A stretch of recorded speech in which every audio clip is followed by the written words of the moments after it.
मित्रों नमस्कार। भारत माता की जय, वंदे मातरम, जय श्री राम। मित्रों मैं दिलीप पांडे, स्वागत है आपका मेरे YouTube चैनल में। मित्रों वो बड़ी मशहूर गजल है कि बात निकलेगी तो दूर तलक जाएगी, और जब बात दूर तलक जाएगी तो न जाने कौन कौन से लोग मुझे गालियां देंगे। लेकिन अगर कोई भी भीमतावादी मोदी के समर्थन में खड़ा होगा, अगर कोई भी भीमतावादी मोदी का बचाव करेगा, तो चाहे उसके तन पर भगवा वस्त्र ही क्यों ना हो, फिर उसकी पूरे सम्मान के साथ उनको जवाब दिया जाएगा और पूरे सम्मान के साथ उनकी आलोचना, समीक्षा की जाएगी। मित्रों आज मैं बात कर रहा हूं साध्वी ऋतंभरा की। मित्रों आप जानते हैं कि साध्वी ऋतंभरा को लेकर के हमारे मन में कभी कोई प्रश्न, कोई सवाल हमने कभी खड़ा नहीं किया, हमने पहले कभी खड़ा नहीं किया। हम सब उनका सम्मान करते हैं।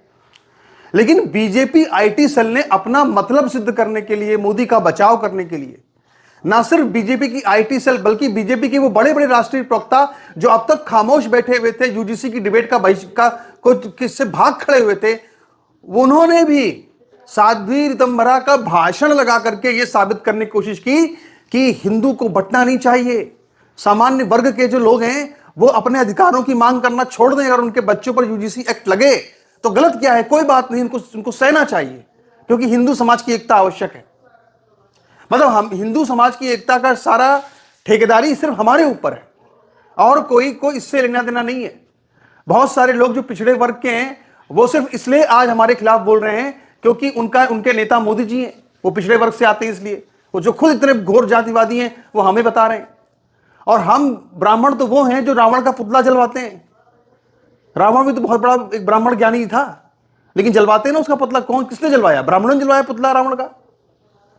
तो भैया ऐसा है कि ये सब जब कुरुक्षेत्र चल रहा है और जब युद्ध हो रहा है तो भीष्म पितामह भी अगर आएंगे, द्रोणाचार्य भी अगर सामने आएंगे तो तीरों की वर्षा तो होगी। क्योंकि जब धर्म की तरफ हम हैं तो हम अपनी जुबान को बंद नहीं रखेंगे, अपनी जुबान को हम इस तरह चलाएंगे कि जो भी अधर्म की तरफ खड़ा होगा वो हमारा निशाना बनेगा। और इस अधर्म की तरफ खड़े होने की चेष्टा साध्वी ऋतंभरा जी को नहीं करनी चाहिए थी, क्योंकि ये जो सरकार है, मोदी सरकार, ये इस वक्त अधर्म की तरफ खड़ी नजर आ रही है। चाहे वो अंबेडकरवाद की बात करें, चाहे वो भीमतावाद की बात करें, चाहे जो भी हम बात करें, हम हर तरफ देख लें, हमको बात बिल्कुल साफ साफ क्लियर नजर आती है। तो दरअसल मैंने नितिन शुक्ला जी, हमारे जो बहुत अच्छे सोशल मीडिया इन्फ्लुएंसर हैं, आज संयोग से मैं उनका वीडियो देखने लगा और वो ये बता रहे थे कि किस तरह से पूरे देश के अंदर गैस की किल्लत हो रही है। और इसके बाद फिर उन्होंने ये बताया कि किस तरह से साध्वी ऋतंभरा जो है वो अंबेडकर की अनुयायी है। उन्होंने समझाया, पोस्टर दिखाए, और उसके बाद फिर उन्होंने ये भी बताया कि कैसे साध्वी ऋतंभरा मोह में अभी भी जकड़ी हुई हैं और मोह से बाहर नहीं निकल पाई हैं। क्यों नहीं निकल पाई हैं? क्योंकि गोस्वामी तुलसीदास जी क्या कहते हैं कि मोह सकल व्याधिन कर मूला और तिनते उपजे ही पूनी बहुशूला। यानी मोह जो है वो सभी व्याधियों का मूल है और मोह से ही अन्य रोगों का भी जन्म होता है। तो उन्होंने सवाल ये उठाया, बहुत से लोग सवाल ये उठा रहे हैं कि जब साध्वी ऋतंभरा की उम्र 60 वर्ष के पार हो चुकी है तो आखिर उनके सारे के सारे जो बाल हैं जो कि श्वेत होने चाहिए थे, वो सारे के सारे बाल आखिर काले कैसे हैं? तो सन्यास जो ले चुकी हैं, तो सन्यास ले चुकी हैं, तो क्या उनको अपने बालों पे डाई करना चाहिए? जब वो धर्म की बात करती हैं, मोह को त्यागने की बात करती हैं, माया को त्यागने की बात करती हैं, तो क्या उनको अपने बालों से मोह करना चाहिए? जब मैं ये प्रश्न उठा रहा हूं तो मेरी आज भी मैं उनकी छवि अपने मन में एक दीदी की तरह, मां की तरह, बहन की तरह ही मान रहा हूं। सब लोग कहते हैं दीदी मां, बहुत लोग कहते हैं कि दीदी या मां एक मान लो, चलो दीदी मां कहो, ठीक है। दीदी हैं, मां हैं। लेकिन ये याद कीजिए, इस देश के अंदर परशुराम भगवान, उन्होंने अपने पिता की आज्ञा पर अपनी माता का भी सिर काट दिया। तो हम कोई ऐसी सर तो नहीं काट रहे किसी का, हम तो सिर्फ एक सवाल पूछ रहे हैं कि आखिर ये डाई जो लगाई जा रही है, ये डाई कौन सी क्वालिटी की डाई है जो इतनी शानदार है। बाल पूरी तरह से काले अभी भी हैं 62 साल की अवस्था में, कहीं कोई एक बाल सफेद नहीं है। और क्या फिर ये ना कहा जाए कि ये सीधे सीधे मोह माया में जकड़ा हुआ संतत्व है? क्या ये ना कहा जाए? और ये कहना इसलिए जरूरी है क्योंकि मोह सकिल व्याधिन कर मूला और तिरते उपजहि पुनि बहुशूला। क्योंकि मोह जो है वो उससे एक नहीं, उससे तमाम रोग उत्पन्न होते हैं, तमाम व्याधियां, मनोव्याधियां उत्पन्न होती हैं। और वही मनोव्याधि है जो आपको राज सत्ता के सामने सरेंडर करने पर, आत्मसमर्पण करने पर विवश कर देती है, मजबूर कर देती है। सबसे पहले हमने यह सवाल खड़ा किया था कि आखिर राज सत्ता के सामने धर्म सत्ता का सरेंडर, आत्मसमर्पण क्यों हो रहा है? आखिर आप सत्य बोलने से क्यों परहेज नहीं कर रहे? आखिर आप सत्य क्यों नहीं बोल रहे? आप क्यों नहीं यूजीसी रेगुलेशन का खुल के विरोध कर रहे हैं? लोग तो उनकी जाति पर चले गए, मैं जाति पर नहीं जाऊंगा, मैं जाति पर नहीं जाऊंगा। लेकिन आज मैं कुछ बहुत ही कटु सत्य, बहुत कड़वे प्रश्न पूछना चाहता हूं। और अगर बीजेपी के जो आईटी सेल के हेड हैं अमित मालवीय, अगर साध्वी ऋतंभरा को अगर एक मोहरे की तरह से इस्तेमाल ना किया होता तो हम कभी अपनी जुबान से ये सवाल नहीं निकालते, कभी नहीं पूछते। कोई बात नहीं, श्री राम मंदिर बन गया, यही हमारे लिए पर्याप्त है। लेकिन एक सवाल उठता है, सवाल पैदा होता है। आचार्य श्री धर्मेंद्र जी महाराज, जो कि राम जन्मभूमि आंदोलन के सबसे बड़े संत थे, उन्होंने खुद मुझे बताया और अपने कई शिष्यों को बताया, और यह बात ना सिर्फ बताया बल्कि यह बात उस दौर में सबको पता थी कि साध्वी ऋतंभरा के डायलॉग्स पर, साध्वी ऋतंभरा के भाषणों पर आचार्य श्री धर्मेंद्र जी महाराज की ना सिर्फ छाप होती थी बल्कि कई बार तो हूबहू उनके डायलॉग जो है वो कॉपी कर लिए जाते थे।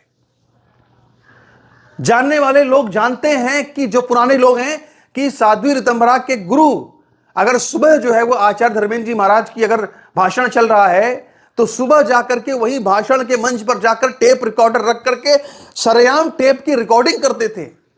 और टेप की रिकॉर्डिंग करने के बाद, इसके बाद जो है फिर वो उसी को जाकर के वहां पे प्रसारित किया जाता था।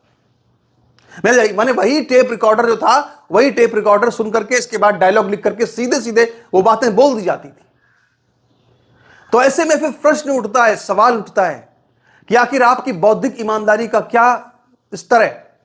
आपके अंदर कितनी नैतिकता है फिर इसके बाद जो होनी चाहिए किसी की इंटेलेक्चुअल प्रॉपर्टी को लेकर के? लेकिन वो स्वयं ये बात कहते थे। उन्होंने, आचार्य धर्मेंद्र जी महाराज ने अपनी एक डायरी लिखी हुई थी, उनकी एक डायरी है, और वो डायरी आज तक कभी प्रकाशित नहीं हुई, कभी कहीं छपी नहीं।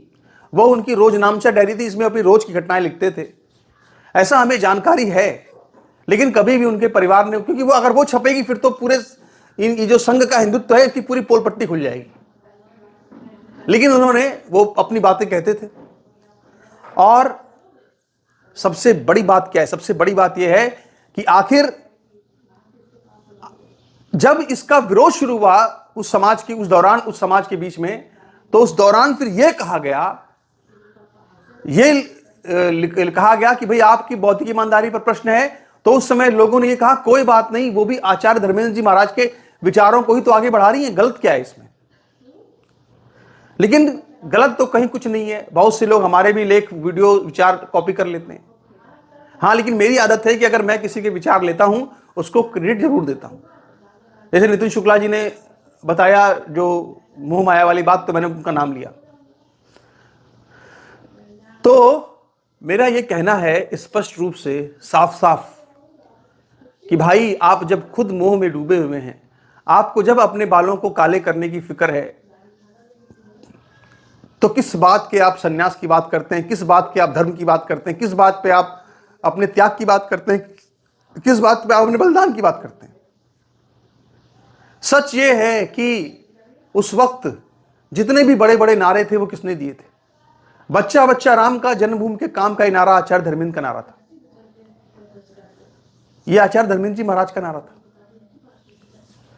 इन्हीं मोदी के लिए एक सभा में कभी आचार्य धर्मेंद्र जी महाराज ने कहा था कि जो हिंदू हित की बात करेगा वही देश पर राज करेगा। यह भी आचार्य धर्मेंद्र का ही नारा है। यह भी आचार्य धर्मेंद्र जी महाराज का ही नारा है। जितने नारे लगभग जो थे राम जन्मभूमि के नारे, उन्हीं के द्वारा गढ़े गए नारे थे, आचार्य धर्मेंद्र के द्वारा। आचार्य धर्मेंद्र जी महाराज ने एक बार मोदी के लिए कहा था कि जो कर्णावती पर राज करेगा वही दिल्ली पर राज करेगा और वही इस्लामाबाद पर भी राज करेगा। लेकिन जब ऑपरेशन सिंदूर हुआ तो हमारे मोदी जी ने उसको आधे रास्ते में छोड़ दिया। एंटोनियो माइनो सोनिया, ये डायलॉग जो पूरा नाम लेते थे, ये सबसे पहले आचार्य धर्मेंद्र जी महाराज ने लेना शुरू किया था। तमाम उनके डायलॉग्स आज भी राजनीति में चलते हैं। लोग कोई क्रेडिट देता नहीं है। हम लोग जानते हैं कि उनकी मुंह से निकली पहली बार बातें थी। आप आज भी जाइए, उनके भाषण सुनिए, आप आचार्य धर्मेंद्र जी महाराज के पुराने स्पीच सुनिए, आपको समझ में आ जाएगा। लेकिन इतने बड़े संत थे वो, इतने उनकी अग्रणी भूमिका थी, लेकिन जैसा संघ की आदत है कि संघ लोगों का दोहन करता है और दोहन करने के बाद उनको छोड़ देता है। ये सच। और ये भी कहना उचित नहीं होगा, क्योंकि वो इतने महान संत थे कि जब वो इस बात को उन्होंने देखा कि ये लोग जो है वो हिंदुत्व के नाम पर चल नहीं रहे हैं, हिंदुत्व को लेकर के आचार्य धर्मेंद्र जी महाराज एकदम स्पष्ट थे, कठोर थे। लेकिन संघ जो है की नीति ढुलमुल थी, इसीलिए संघ के साथ वो चल नहीं सके। लेकिन उस ढुलमुल हिंदुत्व के साथ चल करके जिन लोगों को अपना प्रॉफिट लेना था, कमाई लेनी थी, वो लोग संघ के संत बनकर के बैठ गए। शिवसेना प्रमुख बाला साहब ठाकरे अपनी पूरी कमर झुका करके आचार्य धर्मेंद्र जी महाराज को प्रणाम करते थे। और न सिर्फ प्रणाम करते थे, बल्कि अगर कभी महाराज जी ने एक जिक्र भी किया होता कि हमको मुंबई के किसी कोने में एक जमीन भी चाहिए, कभी किया होता अगर, तो तुरंत उनकी वो मांग पूरी होती। इतने बड़े समर्थक थे, कोई सिंगल से लेकर आडवाणी तक कोई आचार्य धर्मेंद्र जी की बात काटता नहीं था, ब्रह्म वाक्य थी उनकी बात। लेकिन उन्होंने कभी किसी से एक पैसे का लाभ नहीं लिया, उन्होंने कभी किसी से एक पैसा मांगा नहीं। और लोग जो राम जन्मभूमि के तपस्या और उसका करके जो है और मलाई जो है, वो लोगों ने बड़े बड़े आश्रम खोल लिए, लेकिन ये सब कभी महाराज जी ने नहीं किया। लेकिन ऐसे सच्चे संतों की कभी सुनी नहीं जाती है। मोह माया में डूबे हुए जो संत हैं वो क्या करेंगे? सरकार की चाकरी करेंगे और क्या करेंगे? तो भाई फिर से हम एक बार कहना चाहते हैं सभी संतों से, जो संघ के संत हैं, उनसे कहना चाहते हैं कि अगर वो चाहते हैं कि उनके पुण्य कर्म संरक्षित रहें और उनके पुण्य कर्म नष्ट ना हो, तो कृपया मोदी की उन घातक नीतियों का बचाव करना छोड़ दीजिए जो देश को गजवाए हिंद की तरफ ले जा रही है। और आपके इस पर क्या विचार, अपने विचार रखिएगा। हमारे वीडियो को लाइक कीजिएगा, वीडियो को शेयर कीजिएगा, चैनल को सब्सक्राइब कीजिएगा। नमस्कार, धन्यवाद।